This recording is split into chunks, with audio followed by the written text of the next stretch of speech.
when we get through the structures that we were talking about in the vertical maps and look at this in terms, now this is just a black and white copy, I don't have this in color yet, but these are ones we're just actually bringing out in, we've brought out the material before, but the diagrams you could actually read because they're clear enough because they typeset them for me. This is showing the spherical map, right? And we saw the little one before that was just like a cross-section, right? This is showing the spherical map.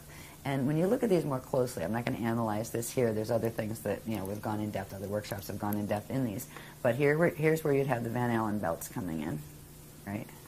So that gives you, all right, you know, that's up in the air. Coming closer down here, this is the D2 crust. That's what we're standing on.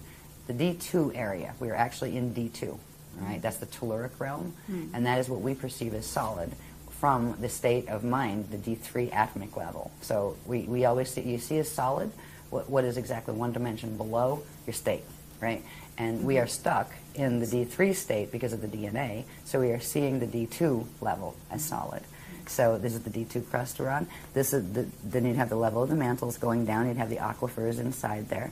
The crust level always shows up at the outer ring around the 9 level, right? And that always shows up at this point inside of one of the catharogrids, and that applies all the way up. The mental body layer of the planet, this is the physical emotional body layer.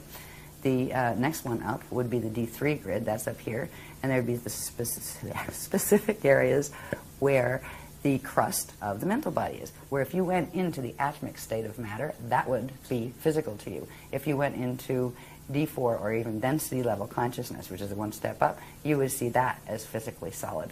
Right? These are reality fields that are going on around us all the time, and they are populated as well. Right? And sometimes we get visitors from them. Not all of them are positive. They started out that way, but there are these things here. 1, 2, 3, and there's actually one that runs up in here. These are net bands. We've got the, which one's that? The dermanet? Yeah, the D1 dermanet, which is an etheric net. That runs where, let me see what level is this in, because you can find exactly where they're running. Let me find my crust again. That's the D1 crust, sorry about that. This is D2. This is a little bit blown up from the smaller map I was working on. Here's the D2 crust. That was the D1 crust I was showing you before. This is the D2 crust.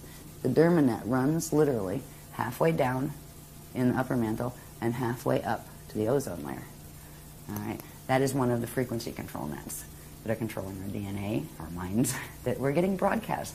You wonder where channels get their information from. Yeah, it's the intranet, actually, and that one's up here. That's the D2 level. That's up in the atmosphere, a bit higher than the ozone. Here's the ozone layer, and here's the thermosphere area, which is the inner atmosphere below that, right? So moving upward, we have the next net, and that's the intranet, and that's where the channels get most of their broadcasts from and all of that kind of thing. They're canned broadcasts, any of them. These, if you follow it around, where's the Van Allens? The inner Van Allen's there. So this is right on right in the beginning of the Van Allen gap, right? So it's showing you. You can tell where these things are, where they're coming from. This is what the HARP stuff is all about, and various things like it. They are getting these things activated to kick them up for full throttle when they try to roll the planet, and that's what they've been. All this technology has been trying to aim for, was that final extinction, which they're not going to succeed at yet anyway. Hopefully by the time they get around to being able to activate this Merkaba and making us extinct, we'll all be gone anyway. Right? Bye. Took the spanner gates out. So up here we have, this is the one that corresponds with the next level, which is called the density grid. That's the etheric level of matter in the planes. This one is called the ego net, epigenetic overlay net. That is the one that controls the chemical sheath around the DNA that actually tells the DNA what to do. So these are the biocontrols that are being used. When we have psychotronic warfare and things like that, where we're getting zapped with stuff, I mean, these are the nets that are coming through. There's a whole other set of technologies on planet that go with this. It's called the caduceus network. And it's a perversion of the natural structure of that figure-8 shaped Navajo gate. They've learned to tap some of the energy off those and twist them into the caduceus shape, right? And run an artificial free energy system off it. And that's why we never got excited about the free energy system, because on planet Earth there isn't such thing. It's siphoned energy. that is being taken off the gates and helping to kill the planet more quickly because of the distortions on the planet. So there's a whole bunch of information that we were shown about how these systems work, what the planet should look like, what the planes should like. We end up with more planes than we should have because they're split. These nets actually split the natural planes, which means you end up with a regular one and a reversed one.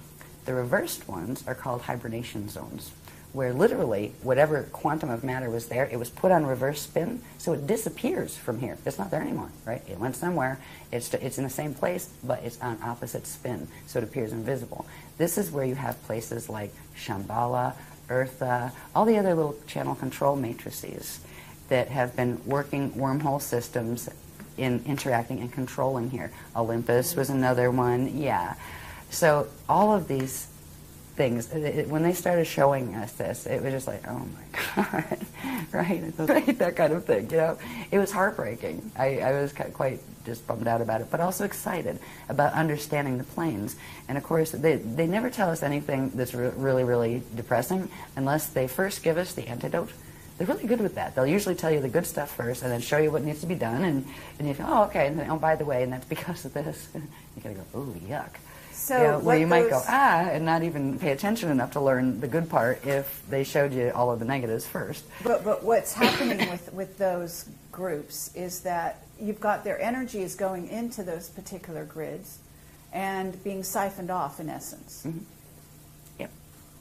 And they're also being used as beacons to send energy in to the remaining grids here to control them. The people don't know they're being used that way. They're being used as energy conduits to help literally pull the planet into a black hole. And that's really sad, because most of the people who are being used in that way, it would be the last thing in the world they would want. Right. You know, because they mean the opposite, and that's really sad. But there's also a lot of the people in those groups that are actually incarnated out of the soul, the FA soul groups. Mm-hmm. And some of them, once a being incarnates, though, it has free will, even if it's out of a non-free will matrix, which is always a risk. When the FA groups decide they're going to incarnate and put their little soldiers on the planet, their soldiers might rebel when they realize, hey, we can make better choices. But they still have the DNA link, where they'll have a fight in their head, you know, one part of them pulling them this way, the other part that way. It's really, really difficult for people who are born with greater degrees of Illuminati gene code, because the Illuminati gene code is what plugs into the FA matrices, and nobody ever comes in alone here. We all have, you know, we came from someplace, and we all have family groups and that kind of thing. And if you happen to be out of an Illuminati family group that's a control matrix that doesn't give you free will and that kind of stuff, they will give you a hard time if you try to escape from them here, but that doesn't mean you can't, because you can. And there are certain things you can learn to do with your bioenergetic, I'm talking so fast, I'm tripping, with your bioenergetic field that will allow you to slow down their ability to push you and to make sure they don't come in your body and just take you over and that kind of stuff, because they can do that. And it's a pretty standard way of how Illuminati deal with their, you know, renegades. You know, they don't give them a chance to be renegades. So anyway, these planes are here, but they are the negative ones. The positive ones are here. There are these aurora platforms that connect into the aurora continuum.